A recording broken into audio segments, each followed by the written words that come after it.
1. This happened in my first year of high school, back when I was a wee, naive girl who had no clue what a neckbeard even was. I was never a popular kid. I always fit in with the rejects, though. That quickly got me into trouble. Fresh out of middle school, I joined drama class, and that's where I met him, the terrifying neckbeard. Let me make one thing clear, though. He did not look like a neckbeard at all. He was Asian, skinny, had a baby face with no facial hair whatsoever, and actually smelled decent, unlike most of the other lads people seem to run into. However, he was obsessed with anime, had a fedora, and would occasionally refer to us as Milady. He would Naruto run, use pressure points on people while trying to act cool, and strike anime poses constantly. As soon as I walked into the classroom on my first day, this boy immediately caught my eye. He was peppy and energetic, and loved anime like me. Now my first thought was, I want to be friends with this kid. I walked up to him and introduced myself, and we quickly became friends. Oh boy, I didn't realize what I had just gotten myself into. A few of my other old friends from middle school joined drama class, and I was excited to be with them. We quickly introduced this kid into our friend group. Let's call him Perv. Perv was a great guy at first. We all loved talking about TV and video games and just nerding out in general. My sister had tutoring, and because of that, I had to stay late and wait for her to finish before my mom picked us up. I always waited at the library with my friends, so it was no big deal. One day, everyone left early, and it was only me and Perv. We sat down at a table and started talking. Then he said, "Hey, do you watch hentai?" For those who don't know what hentai is, it's anime porn. Keep in mind, I had only known Perv for a short 2 weeks. Excuse me? I can give you a few suggestions to watch. I was grossed out, but I ignored the red flags. No thanks. Okay. The next day, everything returned to normal. I soon pushed that encounter out of my mind. We exchanged numbers, and soon he started role-playing. He said things like, "Waves at you grinning.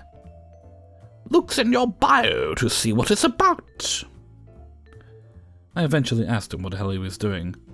"Do you not like it?" he asks. "No, not really." "Okay, I'll stop." And he actually stopped.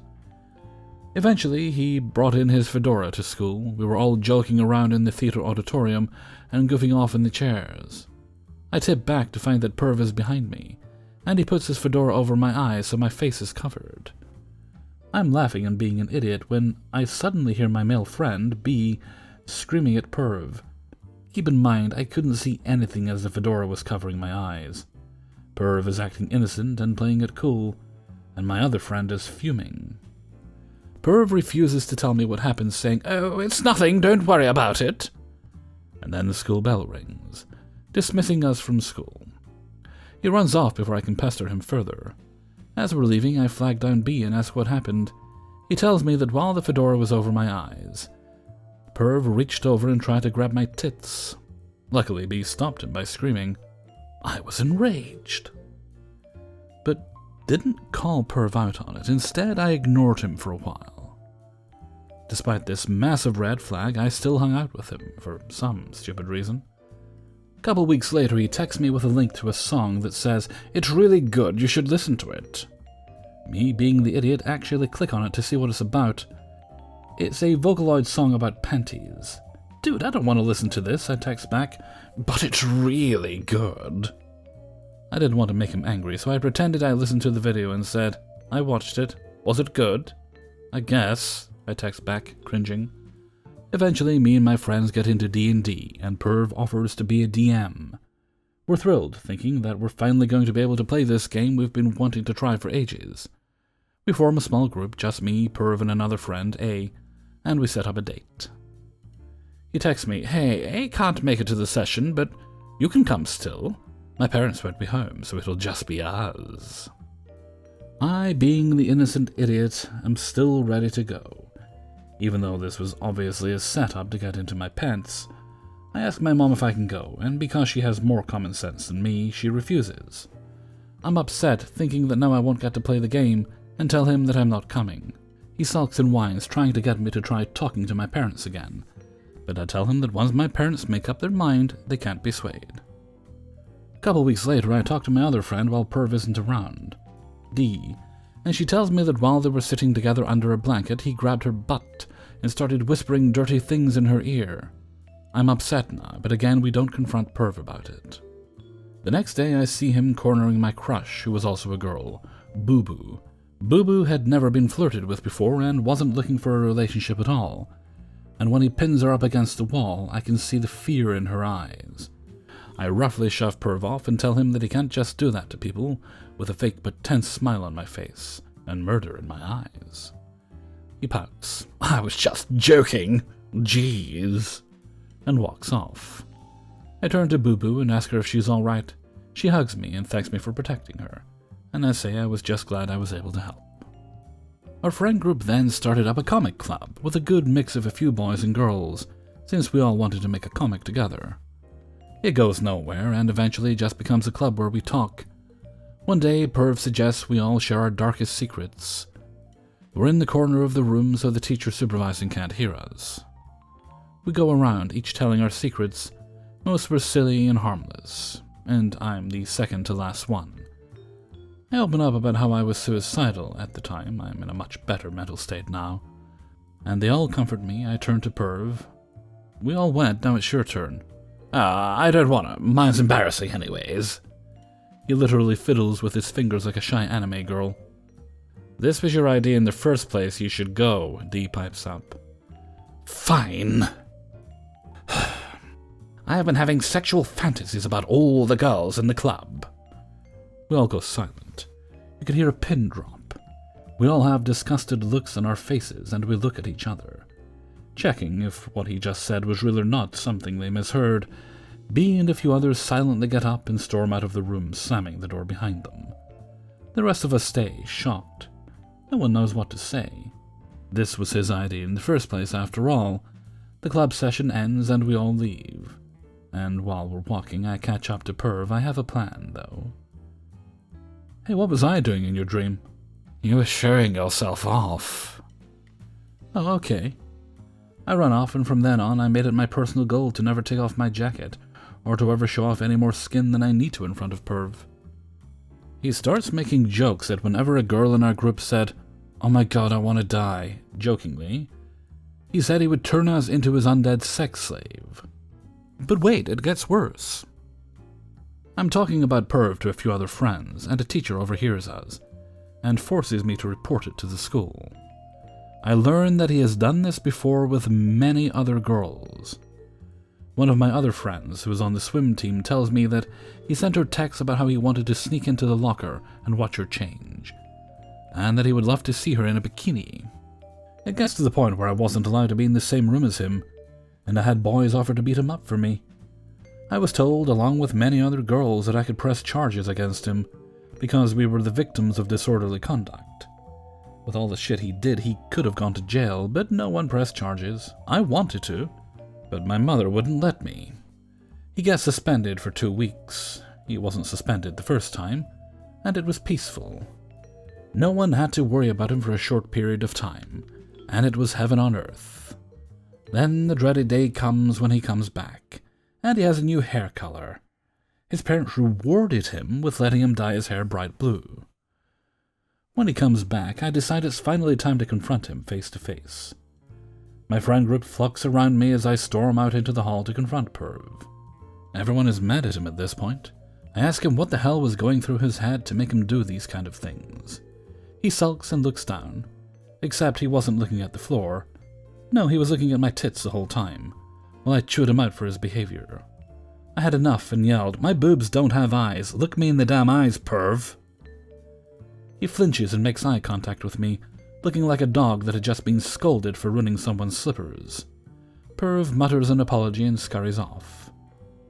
And he soon leaves the school for good, but not before he sends me one last text. It's a long-winded paragraph, and at the end he asks me to apologize to all the girls for him, because he couldn't show his face at school anymore. I left him on red. 2. So I'm in high school theatre. It's a lot of fun, we all enjoy it, and are close friends. Now some backstory. I moved to this school halfway through my second year. The first person to welcome me was Weird Guy. He seemed nice, and I didn't have any friends, so I thanked him for my homeroom period. He didn't physically have a neckbeard, but he definitely acted like one. Rambled on about anime and how cute the girls in anime are, and the way they act is how girls should act in real life. I understood none of it, but I let him talk. After that homeroom period, I was warned by a girl, Angelique, to stay away from Weird Guy because he was creepy and pushy. I didn't want to judge, so I just distanced myself slightly, hanging out with Angelique's friends, who were all nice and I had a lot in common with. Back to the story. They convinced me to join high school theatre. I was still kind of friendly with Weird Guy, and he came to every show. Apparently he didn't do that before, and always gave me flowers even if I was running tech. It was weird and uncomfortable, especially when I started dating one of my guy friends. And Weird Guy still gave me flowers. I hate confrontation, so I never said anything to him, but told my friends I was uncomfortable. In our third year, we decided to put on a play about Lord of the Rings. We're nerds and stupid, okay? I don't know who even suggested that. And we decided to add a twist, making it a miscast. Guys play girls' roles and girls play guys' roles. This also helped that we had more girls in theatre than guys. I got the role of Aragon, and my boyfriend got the role of Arwen. We were so excited that we got these roles. So next day in form room, WG asks me how theatre is going, and the conversation goes something like this. Great, I just got the role of Aragon, and my boyfriend got the role of Arwen for our Lord of the Rings productions. At this point he knew we were dating. I think you'd make a better Arwen than BF because you're actually a girl. Well, it's a miscast, so guys are girls and girls are guys. Honestly, I think I'd be better as Galadriel. They just have to stand there and say all these very wise things. And after a break of silence... Doesn't Aragon use a sword? How are you going to do that? Well, we have fake swords and choreographed fights that anyone can do, so I think I'm okay. I can teach you. I've watched a lot of medieval movies. I can show you how to use a sword. Oh, thanks, but I'm actually practicing with Angelique and BF after school. After this, he was quiet and school went by quickly, and I went to the auditorium for rehearsal. All was going well. We were messing around with the bows and swords, and messing with our makeup for orcs. Weird Guy came in at one point and sat in one of the seats we'd set out for a stage blocking. And no one noticed. No one is meant to be in for rehearsal that isn't part of the theatre crew. I was practicing with BF with the swords. While bantering around, he hit me in the side and I dramatically fell to the floor shouting. I was also laughing as well as my BF, but apparently that part went over WG's head, because as BF was about to help me back up, was when Weird Guy pushed him. Now, Weird Guy is a bit heavy-set and tall, and BF is decently tall, but pretty average in build, so it was easy for Weird Guy to knock him off balance, and he fell over, so one of the theatre kids ran over to help him up. Weird Guy started screaming at BF, calling him an asshole, abuser, alpha male, douchebag, and all other things. He is the literal opposite of an alpha male. He is quiet and shy, so we were all very confused, and no one ever spoke bad about him, and I never gave any signs I was being abused. I literally had 3 scratches and a bruise on my arm, which I told him was from my dog getting too excited, and that I knocked into a doorway, which was true. I shouted Weird Guy, telling him that I'm not being abused and I was joking around, being dramatic. So he claims that BF should never have raised his sword to me, and the rest of our conversation... We were practicing a fight choreography. I was the one that started the fight. He shouldn't have retaliated. I asked him to help me with fight choreography as helping me practice. Well, I would never do that to you. No, but you would hug me, knowing I don't like being hugged. Making fun of LGBTQ when you know I'm part of it. Demisexual, pan-leaning. Talking about self-harm and suicide, which you know makes me uncomfortable. And bring me flowers when I asked you to stop because I was uncomfortable and constantly being sexist, and how girls only go for douchebags. I was pissed at this point. You went for an asshole when I've only ever been nice to you. I bet you're a fake nerd and don't even know anything about Aragon. Firstly, I went for an actually nice guy, because As I've said a million times, I'm attracted to personality. Second, I do know about Lord of the Rings. And third, why does it matter? Well, what was his nickname as a ranger then? He was clearly trying to change the subject, and I tried arguing that he was being ridiculous and to leave, but he kept saying it was me being scared to show I was a fake nerd. So, 'cause I'm a petty bitch, I answered with a straight face, before going through every question he could already ask. Weird guy left with his tail between his legs, and our cast laughing at him. 3. I, call me Clay, was like 16 when this happened and was basically the perfect neckbeard bait. I was very short, very small, and a little underdeveloped in the boob department. I had dyed hair, half a shaved head, and was very into anime and comics, etc. My cringy little self walked around school with an Invader Zim backpack every day. I wore anime t-shirts, I wore a Natsu fairy tale scarf. Every day in the winter. I was a fucking weeb and everyone could see it. I was also dating this boy at the time, Ivan. I was not happy in the relationship anymore, but I hadn't realized I wanted to break up with him yet. So we were still together. I wasn't single. Introducing the neckbeard Tom, as I'm going to call him. Tom was Ivan's friend. He was a lanky, skinny, oily guy. He was a senior, 18 or 19, and he was in my English class, even though he was 2 grades above me, because he wasn't the best student. He liked all the same stuff I did, but he only actually hung out with Ivan. He never spoke to me in class, but he did stare. A lot. I didn't mind much because with my haircut I got a lot of weird looks. I was used to it. Well, one day, I met Ivan at his bus before going home, like we always did. You know, kiss him goodbye and all that, but Tom was there.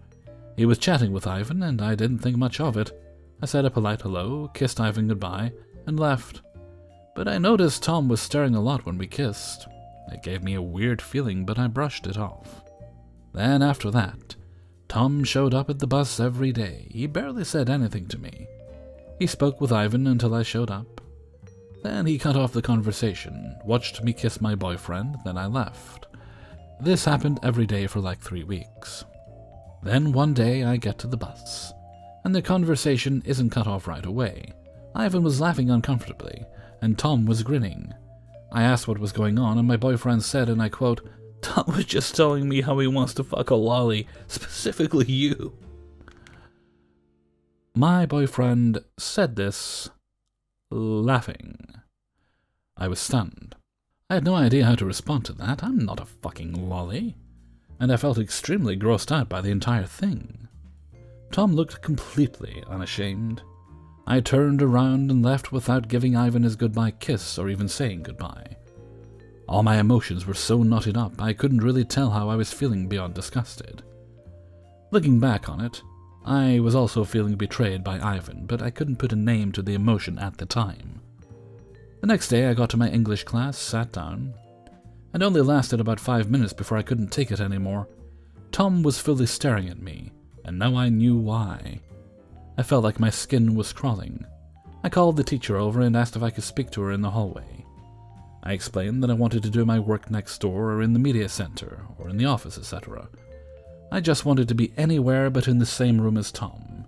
She asked why, and I had to explain to her what a lolly was. She agreed to let me leave. I did my classwork for the day in the office. When it was time to go home, I stopped at Ivan's bus to say goodbye, and Tom was there. He gave me a half-hearted apology. I later found out my lovely, amazing friend forced out of him with threats of beating him up if he ever laid a hand on me. Tom said, "I'm sorry if you are uncomfortable," which isn't even a real apology. Apologize for your actions, not how I felt about your actions, asshole. I said something along the lines of never speak to or about me that way again, and he left. He didn't keep coming to Ivan's bus after that. I still regret not getting an apology from Ivan. I regret just letting his actions slide by. He allowed his friend to speak about me, his girlfriend, that way. He thought it was funny. We broke up not long after, when I realized how unhappy I was in the relationship.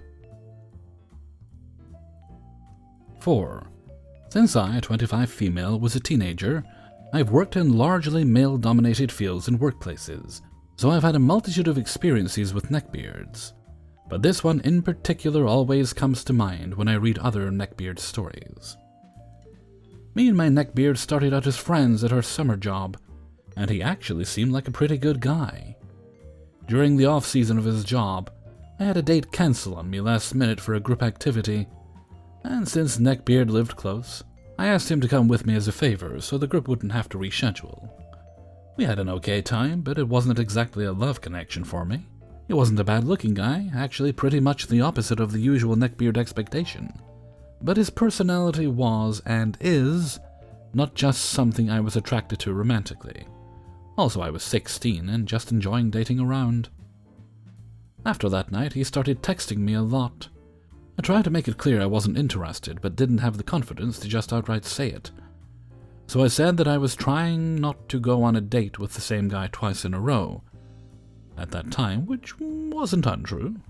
We went back to work that summer and ended up having a conversation about school dances. I said I wanted to wear my chucks to prom the year before, but my date was so tall it would have been too awkward.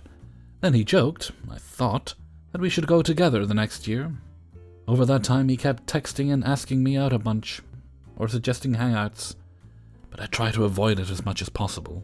Undaunted, he biked about 10 miles to my house one day while I was gone, and my mom fed him so he was there when I got home. He brought up, while he was there, the sequel to a movie I liked that was coming out, and my mom, meaning well, and not knowing I was a little weirded out, told us we should go. I roped one of my friends into a double date, and it was an exceedingly awkward experience with me leaning as far away from him as possible. Then came prom time, and suddenly he's texting me, asking me the color of my dress so he can match because, "We're still going together, right?" I should have said no, but I went because I felt obligated to. But I was really starting to get creeped out. During my junior year, I self-published a novel which he read fanatically, and would quote to me, and then asked if he could send me a screenplay he'd written to see what I thought. I hesitantly agreed and really wished I hadn't. It was a vigilante theme, and the main character displayed a lot of scary personality traits that were a mirror of his author. I gave him some generic feedback, and then he asked if I thought it was weird that he'd almost had the main character brutally murder a guy because he was rude to a waitress. Yes. In the middle of my senior year, I started dating a guy I'd been interested in for a long time, and Neckbeard found out. He texted me saying, "What happened to the smart OP who wasn't going to date anyone in high school?" I finally got mad enough at that point to block him on everything, and avoided him during the next summer as much as possible. At one point, he found me on break and tried to make conversation, wondering why we weren't close friends anymore. Had we been? That summer, he started shifting his interest to my other friend and roommate, who had just started working with us. I warned her, but I knew she didn't believe me at first. He would come by our place a few nights a week to hang out with her, and I always hid in the room. Eventually, she sort of started to see it too, but still wasn't sure. After the summer, she went to college out of state, and by that point, Neckbeard had completely shifted his focus to her, although he tried to ask me about her. He kept sending her increasingly weird messages and Snapchats, like shirtless selfies and bedhead shots, and weird quotes, and eventually sent her a t-shirt he had slept in, of all things. She finally blocked him too. Some of our other friends who knew the stories were still friends with him on social media for a while, and would send us the angsty screenshots of posts he would make about being a nice guy and wondering why his efforts never bore fruit. Apparently he's married now, I guess. Good for him. 5. I've been going to paintball with my friends at our regular field for a few months, and we've been able to recognize a bunch of other regulars. While this story comes from this past Saturday, where it was in the 90s, and with all the activity everyone was pretty hot. This is where we meet Paintball Beard. As we went into our next map, I noticed a heavy-set guy that randomly appeared in, I shit you not, a trench coat and sweatpants. His mask goggles weren't fitting either, since his wispy neckbeard glistening in sweat was hanging out quite a bit, not to mention the stench permeating the air around him. Whatever, I say to myself, to each their own. Paintball is for everyone. Wrong. As the game starts, I notice Paintball Beard was on our side for the team deathmatch, where he broke into what I assume was some type of anime run, overly exaggerated with his marker. Neckbeard then stumbles into cover. However, with his size, this barrier wasn't much cover for him, where I noticed he was pelted almost immediately in the side of the head. Naturally, anyone who plays knows once paint breaks, you're out. But Paintball Beard began blind firing while somewhat whimpering. The guy who shot him began yelling that he's out and to quit blind firing, since at this field, you're only allowed to shoot what you can see. Paintball Beard proceeded to argue and whine, "It's my first time, it doesn't count." Now, had he been about 15 years younger, that'd be understandable, but an out is an out. Our team began to try to get him out of the way by trying to send him out to the out-of-bounds waiting area. Paintball Beard then yelps, "Nobody ever listens to me. I know how good I am, and I'm not out." Mind you, he has 3 bright orange globs of paint oozing down the side of his head. The ref noticed what was going on and approached the Beard to remove him from the live match. "You chads are all the same, never letting me try new things." The ref then calmly told him, "Everyone is welcome here, but you must follow the rules." Paintball Beard then runs around and lets out what I guess was supposed to be a growl, but was more of an awkward, angry, gurgling noise. Everyone, seeing what was happening, began to fall to the floor laughing at him. Paintball Beard thought it would be a great idea to take out his frustrations by shooting the laughing teammates in front of the ref, before awkwardly trying to stammer away. The ref radioed the other refs standing in front of the map, where they were able to catch him and ban him.